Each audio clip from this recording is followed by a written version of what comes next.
Good morning class. बेटे आज हम पढ़ेंगे पाठ 19 सच्ची तीर्थ यात्रा के प्रश्न उत्तर और अभ्यास। तुम्हारा पहला प्रश्न है बेटा, एफिम और एलिशा तीर्थ यात्रा पर क्यों नहीं जा पा रहे थे? एफिम के कार्य में उलझे रहने की वजह से दोनों तीर्थ यात्रा पर नहीं जा पा रहे थे। एलिशा झोपड़ी में क्यों ही रुक गया? गरीब और बीमार परिवार की सेवा करने के लिए एलिशा झोपड़ी में ही रुक गया। एलिशा यरूशलेम ने जाकर घर क्यों लौट आया? क्योंकि उसके क्या हो गया था, पैसे खत्म हो गए थे, इसलिए वो वापस लौट आया। आगे नीचे दिए गए प्रश्नों के उत्तर शब्दों में देने हैं बेटा हमें। एफिम और एलिशा कहाँ जाना चाहते थे? यरूशलेम। झोपड़ी के अंदर क्या फैली हुई थी? दुर्गंध। झोपड़ी में कितने लोग थे? 3। गिरजाघर में खड़े एफिम को कौन सा डर सता रहा था? उसकी जेब कटने का, ताकि उसके कोई पैसे ना चुरा ले।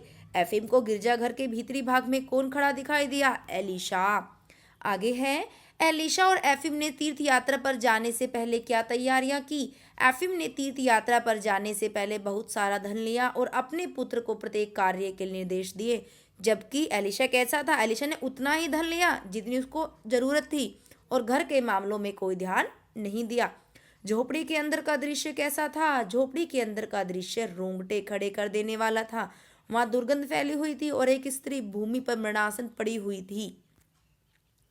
आगे है, एलिशा यरूशलेम क्यों नहीं जा पाया? एलिशा ने अपना सारा धन बीमार और भूखे परिवार की सेवा में खर्च कर दिया था, इसलिए पैसे खत्म होने के कारण वह वहां नहीं जा पाया। एफिम ने गिरजाघर के भीतरी भाग में क्या देखा?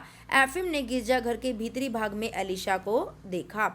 आगे दीर्घ प्रश्न उत्तर है बेटा। तीर्थ यात्रा से लौटते समय एफिम को क्या बात समझ में आई और क्यों? एलिशा ने भूखे और बीमार परिवार की सेवा के लिए अपनी तीर्थ यात्रा छोड़ दी, लेकिन एफिम ने एलिशा की आत्मा को फिर भी गिरजाघर में देखा। तब एफिम को समझ में आया कि मानव सेवा ही ईश्वर की सच्ची भक्ति है, दीन दुखियों की सेवा ही सच्ची तीर्थ यात्रा है। आगे है, व्याख्या करनी है बेटा इन पंक्तियों की। मेरा तो केवल शरीर वहां पहुंचा था, परंतु मेरी आत्मा वहां पहुंची या नहीं, इसमें संदेह। यह कथन एफिम ने तब कहा था जब उसे पता चला कि एलिशा ने भूखे और बीमार परिवार की सेवा के लिए अपनी तीर्थ यात्रा छोड़ दी थी।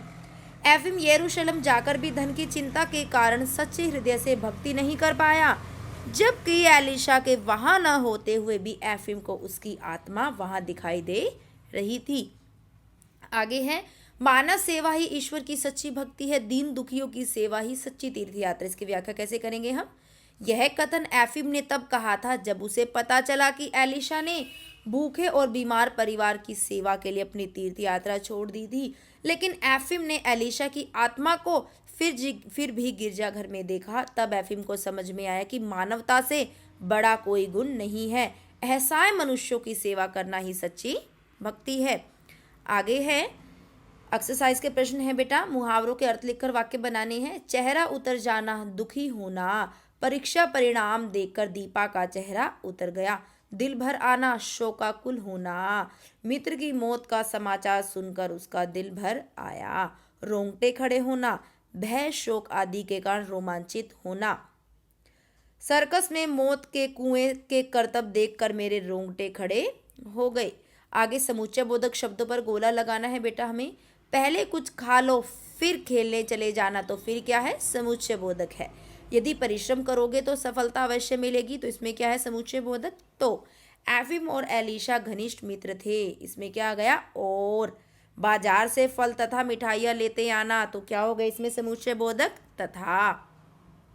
आगे है, वर्ण विच्छेद करना है बेटा। कार्य कर, क आ र य अ, क र अ म अ, कार्य कर्म। मरणासन, म अ र अ ण आ स अ, न वहां पर आधा है इसलिए ना के बाद अ नहीं लगाया है, न और अ, मरणासन। गिरजाघर, ग इ र अ ज आ घ अ र अ, गिरजाघर। तीर्थ यात्रा, त ई र थ अ य आ त प्लस र, ता और र किस लिए लगाए? क्योंकि त और रा हमारा दोनों को मिलाकर क्या बनता है? त्र, इसलिए यहाँ पर त और रा लगा है बेटा। और लास्ट में क्या आ गया? आ।